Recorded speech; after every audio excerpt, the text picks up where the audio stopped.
बरियारपुर में इकरून बा गोड़ी माई के देखे जारी उरी बढ़ाइले हो मकई लाल के जनो बा मसूरी लाल मकई लाल खेसारी लाल तीसी लाल मकलू लाल वाले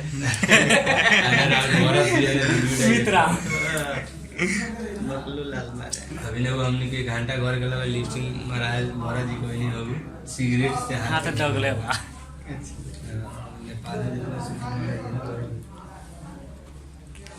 भाई कुटिया पर आ गई तब चीना पड़ते तब उते रही चलो बिहान का है चलो बिहान का रही के बात अब चले बिहान हौ वाला ठाउँमा में ले जा सुन भाई ये टूना में जाएंगे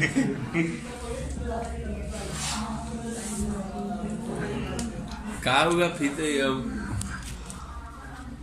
एक कितना दूर करो ये पंडित जी बोले है लेकिन निमंत्रण से करावत है पंडित जी के हाथ बढ़ले से कोनो काम बा ना तो मंगल मूर्ति मारे तीन भाई दोनों भाई से बात करे दोनों भाई से नमस्कार प्रणाम कैसन मानी जा हमार भाई गौरा जी से बतियाई दोनों भाई से बतियाई नमस्कार भाई लोग हम भरत भोजपुरिया जे भी भाई देखे तरे सबके प्रणाम करतनी। आज हमने के सभी भाई आइल बानी सन नेपाल में गढ़ी माई स्थान हमारा भाई के एगो रिकॉर्डिंग स्टूडियो खुलल है अलबेला रिकॉर्डिंग स्टूडियो।